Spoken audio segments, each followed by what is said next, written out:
Greetings everyone, my name is Chris Boylan. I am a CG supervisor, primarily focused on non-photorealistic rendering for television and film animation.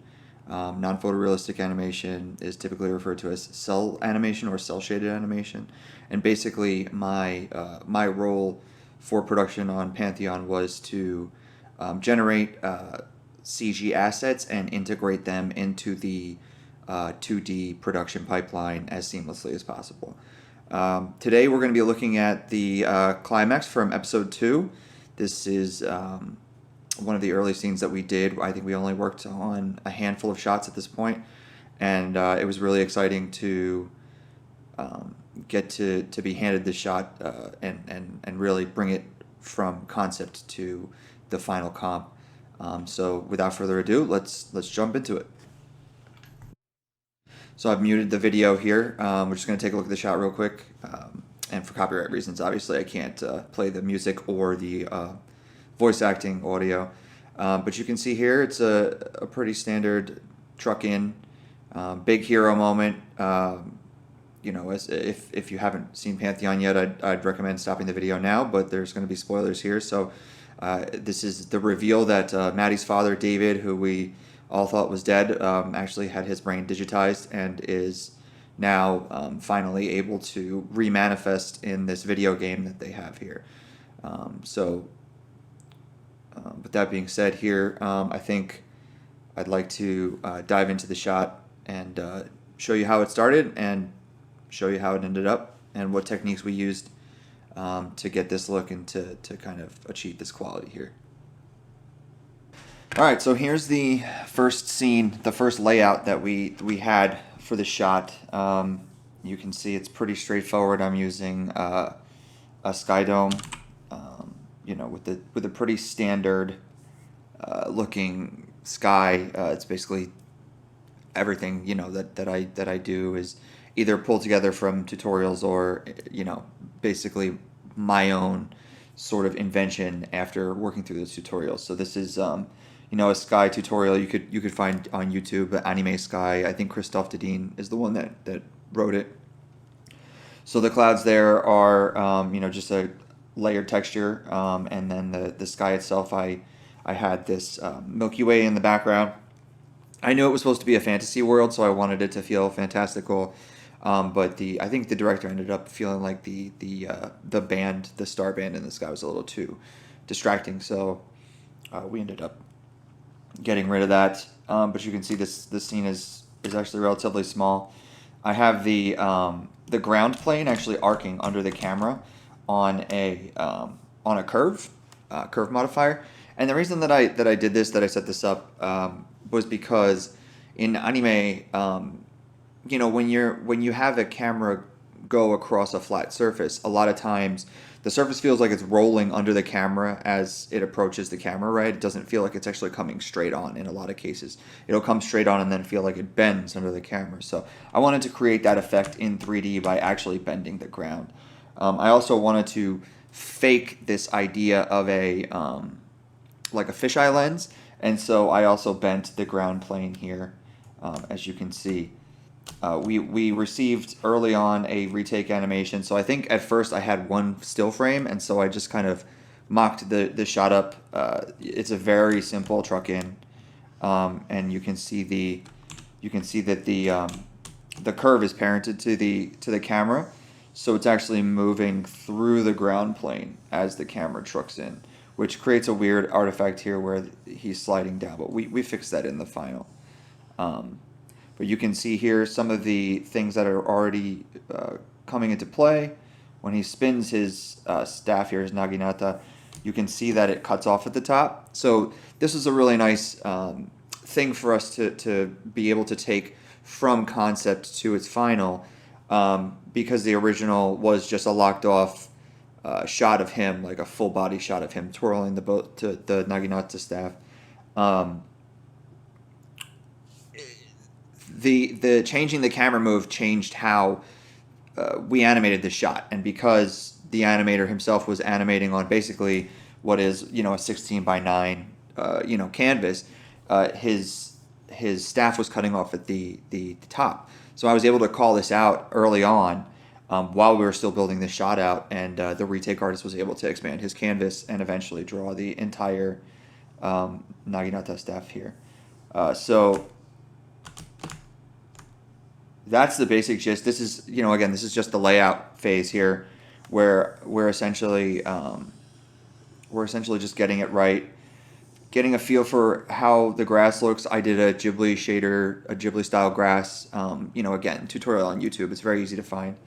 And this grass evolved over time, as we'll see when I pull up the comp file. But for right now, it's looking good. And no, it was really nice for our team here because we hadn't had a lot of shots yet, and a lot of it was, we need this kind of thing zhuzhed up, or they would ask us to put like a computer or like a laptop on the table or something like that, where it wasn't either was drawn incorrectly or they wanted it on model.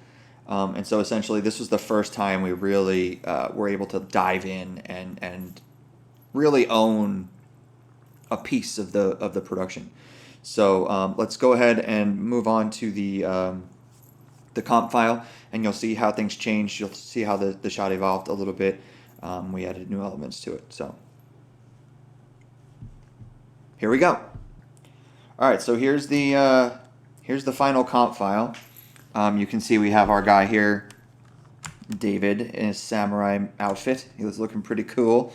There's some floating islands in the background. We have depth of field on the camera. We have some shadowing going on in the grass here that wasn't there before, but you can see it kind of recedes into the background. And just some ruins, that are kind of painterly-esque, cel-shaded style. The clouds, I believe the clouds were painted for this shot, so we actually got a retake on the sky as well, specifically for this.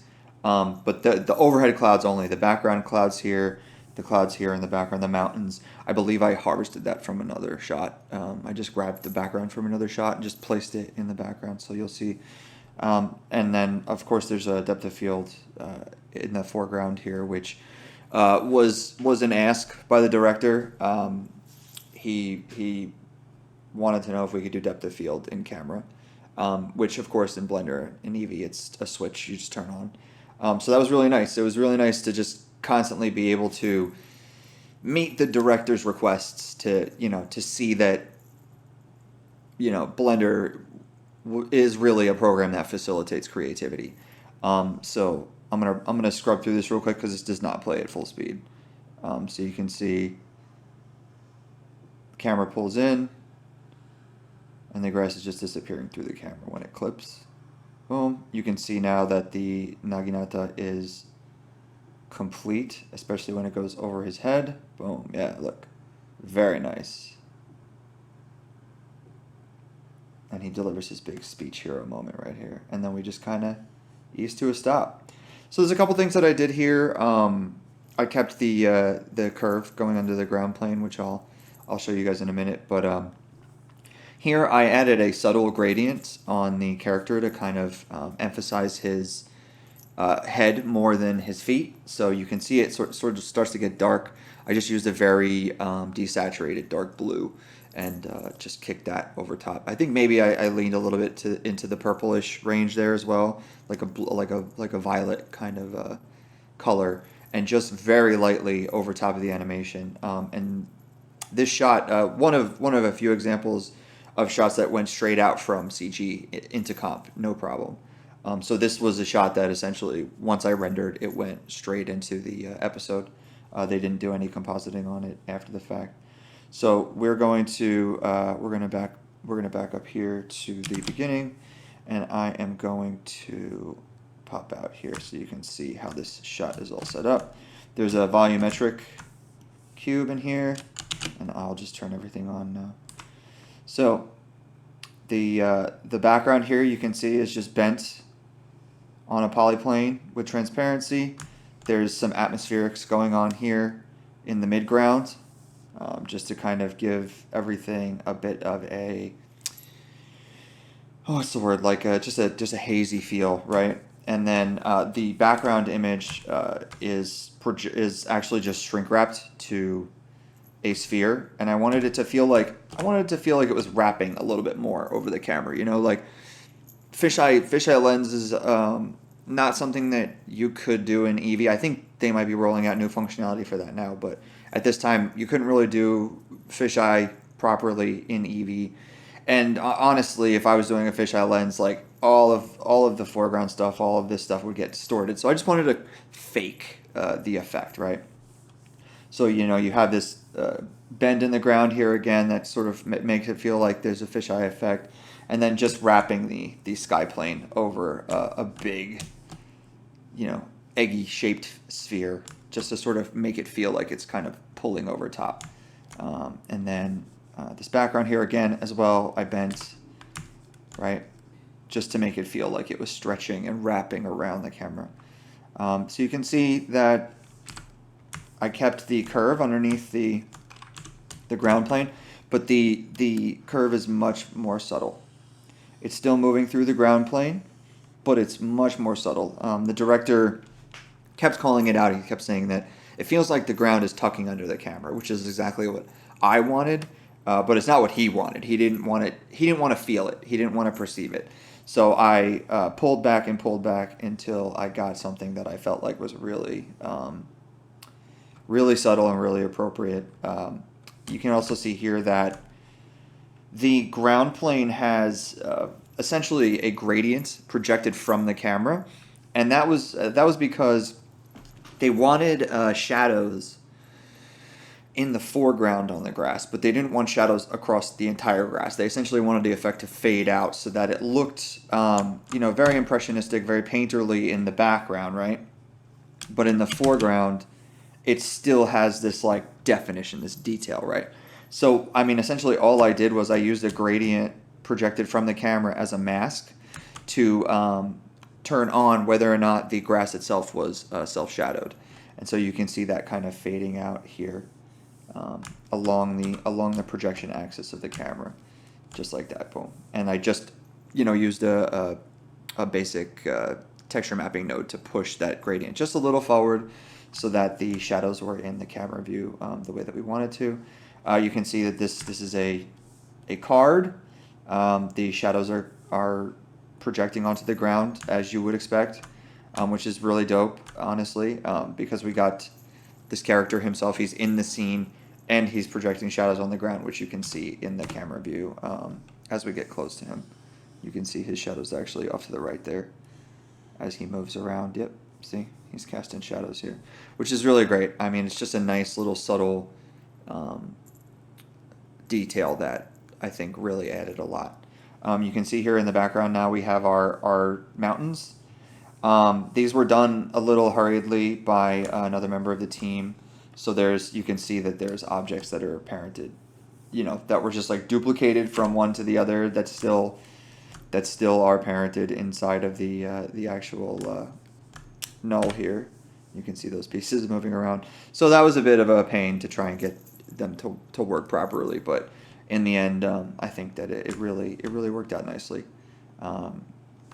These bushes are, again, Christophe Dedeen Ghibli style bushes tutorial, and it really, I mean, you can see in the background with the trees, it's just all impressionistic, right? We just wanted to give the effect of a painted bush but in 3D, right? So that it doesn't look, it doesn't look entirely 2D, but it doesn't look like, a 3D bush either. So just the idea of giving that impression of a 2D painted or, a painterly detailed thing. Yeah, I mean, that's basically it. The shot came together really nicely. And again, this was sort of a game changer for our little department because, we had already started by this point. This was episode 2, and we had already started to get more responsibility. But I think this is where it really opened the eyes of the production team that we could really deliver on what they needed. And as the season went on and into season 2, our duties expanded dramatically, and I'm really proud of the work that we did that our team did on this show. So I think that's it for this demo. If you have any questions, please feel free to leave them in the comments. And of course, hit the like button. We want to make sure that this video is visible to everybody on YouTube. And if you want to know more about my services for CG Supervisor on 2D television and film, please feel free to reach out. I'm always available to talk and consult, and I'd love to collaborate in the future. Until then, sayonara.